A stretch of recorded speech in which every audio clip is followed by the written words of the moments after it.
अस्सलाम वालेकुम है everyone, welcome to my channel FL institute. मैं हूं सनी, एक और नई वीडियो के साथ, बल्कि एक और नई क्लास के साथ। तो उम्मीद करता हूं कि आप सब लोग अच्छे होंगे और अपनी ज़िंदगी को अच्छी तरीके से गुजार रहे होंगे। तो आज की वीडियो बहुत ही स्पेशल होने वाली है, क्योंकि आज मैं आप सब लोगों को इंग्लिश ग्रामर सिखाने जा रहा हूं। लेकिन ग्रामर की तरफ बढ़ने से पहले आप सबसे यही एक दरख्वास्त है, हमेशा की तरह कि हमारे चैनल को सब्सक्राइब करें और साथ में दी गई बेल आइकन पर क्लिक करें, ताकि हमारे हर वीडियो से आप बाखबर रह सकें।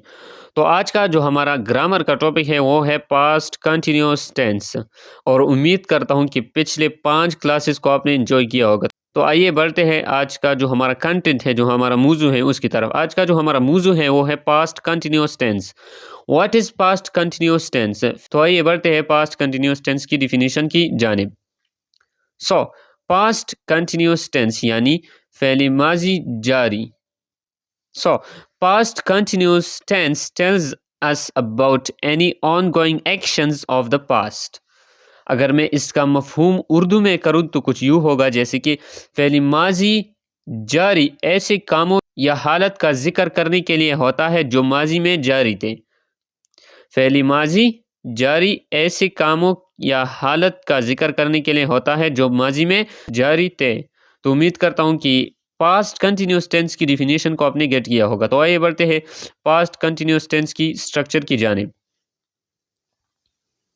सो structure, positive structure subject plus was और verb plus verb ING plus object. Negative structure is subject plus was verb plus not plus verb ING plus object, यानी वर्ब आईएनजी और वास और वर्ब के दरमियान में नॉट को add कर दिया जाएगा, नॉट को ऐड कर दिया जाएगा।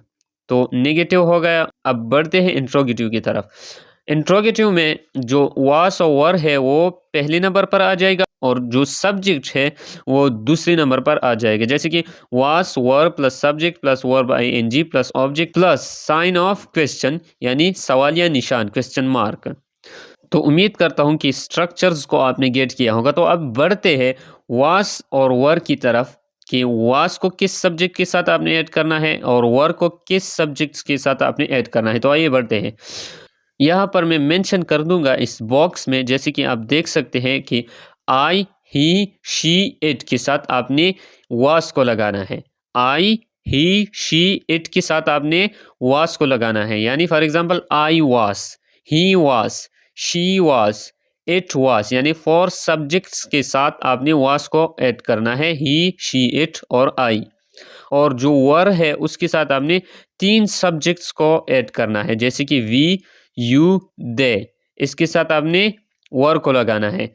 For example we were, you were, they were, यानी 3 सब्जेक्ट्स के साथ आपने वर को ऐड करना है।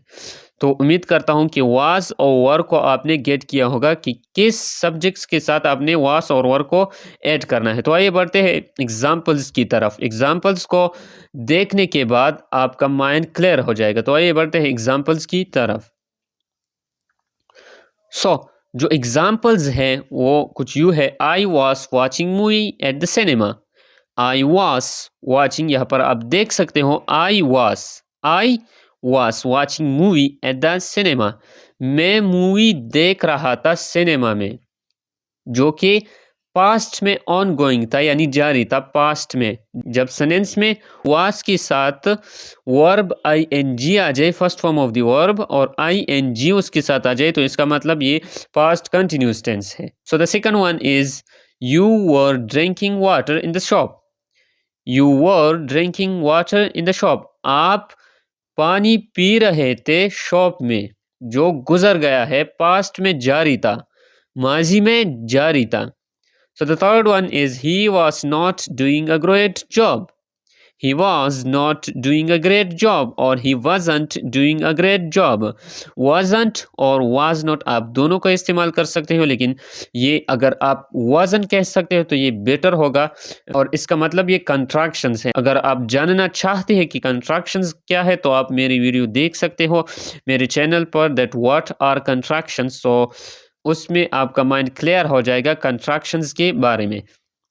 तो आइए बढ़ते हैं अनदर एग्जांपल की तरफ। They were playing in the stadium. They were playing in the stadium. Were they playing in the stadium? Were they playing in the stadium? Interrogative sentence है. Were they playing in the stadium? So the answer will be in yes, no.